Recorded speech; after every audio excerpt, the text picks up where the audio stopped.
శివభక్తి motivational speech వీక్షిస్తున్న వారందరూ subscribe చేయండి. సబ్స్క్రైబ్ చేసిన వారు లైక్ చేసి షేర్ చేయండి. ప్రతి ఒక్కరూ తప్పకుండా కామెంట్ చేయండి. ఓం నమః శివాయ. శ్రీ మహాగణాధిపతయే నమః. శ్రీ గురుభ్యో నమః. శివాయ గురవే నమః. జ్యేష్ఠ శుద్ధ పౌర్ణమి, ఏరువాక పౌర్ణమి. జ్యేష్ఠమాస శుక్లపక్ష పౌర్ణమినే ఏరువాక పౌర్ణమి, కృషిక పౌర్ణమిని అని అంటారు.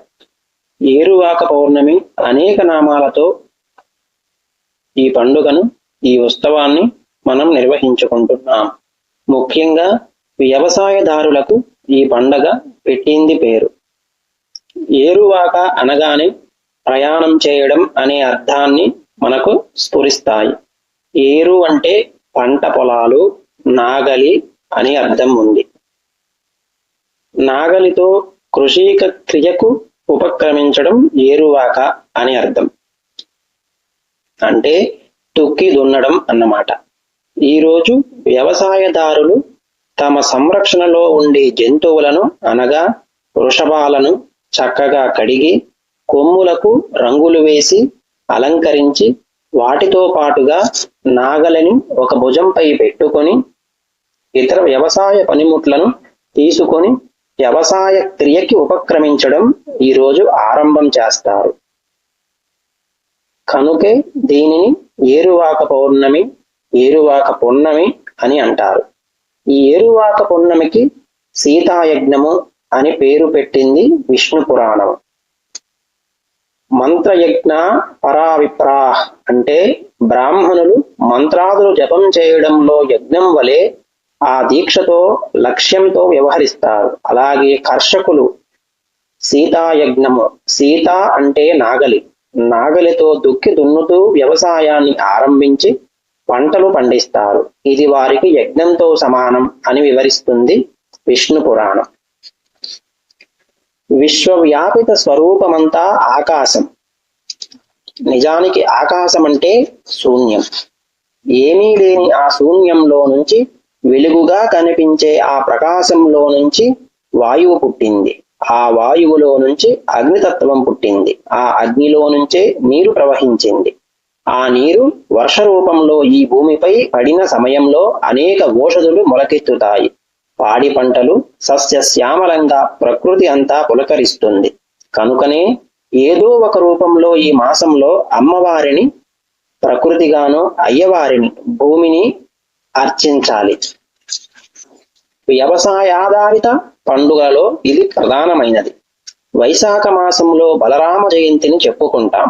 బలరాముడు వర్షాధార భూములన్నింటికీ నాయకుడుగా వ్యవహరించాడు. నాగలిని ఆయుధంగా ధరించాడు.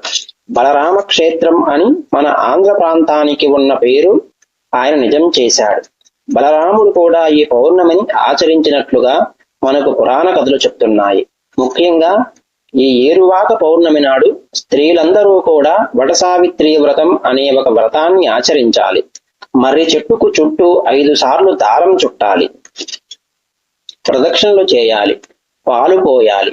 మర్రి వ్యాపించినట్లుగా శాఖోపశాఖలుగా ఊడలతో కలకాలం వంశం నిలవాలి అనే కోరిక ఈ నేపథ్యంలో ఉంది. ప్రకృతిని కాపాడుకోవడమే, ప్రకృతి సంపదలను పరిరక్షించుకోవడమే ఇందులోని అంతరార్థం. ఒక వృక్షాన్ని సమూలంగా నాశనం చేయగలం, కానీ ఒక పుష్పాన్ని వికసింపజేయగలమా? ఒక చెట్టును కొట్టినంత సమయంలోనే ఒక చెట్టును పాతి పెంచగలమా? కాలాధీనం ఈ ప్రపంచం. కాలానికి అధినేత పరమేశ్వరుడు.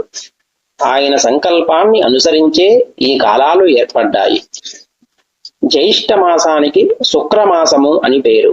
ఈ పూర్ణిమ పశువులకు, వ్యవసాయదారులకు, ముఖ్యంగా ప్రకృతి ప్రేమికులకు విశేషంగా చెప్పుకోవలసిన పండుగ. వ్యవసాయేతరులు కనీసంగా ఈ రోజు ఒక వృక్షాన్ని, ఒక మొక్కను పాతాలి. ఇది భవిష్యత్ తరాల కోసం అందించే ఫలవంతమైన పండుగ అన్న దీక్షను ప్రతి ఒక్కరూ స్వీకరించాలి. ప్రకృతిని పరిరక్షించే నియమాలలో అందరం కూడా ఒక మొక్కని పాతుదాం, రక్షిద్దాం అనే నిర్ణయాన్ని తీసుకుందాం. ఒక్కొక్క మనిషి ఒక్కొక్క మొక్క నాటి సంరక్షించినట్లయితే ఈ ప్రకృతి తిరిగి పునరుద్ధరింపబడుతుంది. భూమి ఈశ్వరునికి ప్రతీక, ప్రకృతి పార్వతికి ప్రతీక, గరీమనాభి గణపతికి ప్రతీక. ఈ భూమి ఏ ఆకర్షణ శక్తికి లోనై ఒక వలయాకారంగా సూర్యుని చుట్టూ కూడా పరిభ్రమిస్తూ ఉంటుందో ఆ వలయానికి కుమారస్వామి ప్రతీక. ఇటువంటి నేపథ్యం కలిగిన సంస్కృతి సనాతన భారతీయ సంప్రదాయ జీవన ధారా విశేషము ఫలితాంశము కూడా. వీటన్నింటినీ కూడా మనం పరిశీలించి దృష్టిలో ఉంచుకున్నట్లయితే ఏరువాక పున్నమి ప్రాశస్త్యం మనకు అర్థమవుతుంది. ఏ విధంగానైతే వృక్షం పెరిగి పెద్దదై పుష్పించి ఫలించి చక్కటి పుష్పాలతో సువాసనలతో దేశమంతా తాను ఉన్నాను అంటూ తన అస్తిత్వాన్ని వ్యాపింపజేస్తుందో ఆ విధంగా పుణ్యకర్మలు చేయడం ద్వారా మన పేరు కీర్తి ప్రతిష్టలు కూడా దూర తీరాలకు వ్యాపిస్తాయి. అందరూ మనలను జ్ఞాపకం ఉంచుకునేలా వ్యవహరించి ఈ వృక్షాలు మనకు ఏదైతే బోధ చేస్తున్నాయో ఆ మార్గాన్ని అనుసరిద్దాం. వృక్షాలు పుష్పిస్తాయి, ఫలిస్తాయి, కానీ అవి ఏవీ కూడా వాటి పండ్లని అవి తినవు కదా. ఆవులు పాలు ఇస్తాయి, కానీ అవి త్రాగవు కదా. ఆ విధంగానే మనిషి కూడా తన దేహాన్ని ఇతరుల కోసం వినియోగించాలి. ఇది ఏరువాక పున్నమి మనకు చేసే బోధ. చెట్లను పాదుదాం, కనీసం ఒక్క మొక్కనైనా సంరక్షిద్దాం. ఈ పండుగను అందరం పాటిద్దాం. అందరము కలిసి నవ్య ప్రపంచాన్ని నిర్మిద్దాం. ప్రతి ఒక్కరూ ఈ ఏరువాక పౌర్ణమి రోజు కనీసం ఒక్క మొక్కనైనా నాటి సంరక్షించి పెంచండి. శివభక్తి మోటివేషనల్ స్పీచ్ వీక్షిస్తున్న వారందరూ సబ్స్క్రైబ్ చేయండి. సబ్స్క్రైబ్ చేసిన వారు లైక్ చేసి షేర్ చేయండి. ప్రతి ఒక్కరూ తప్పకుండా కామెంట్ చేయండి. ఓం నమః శివాయ.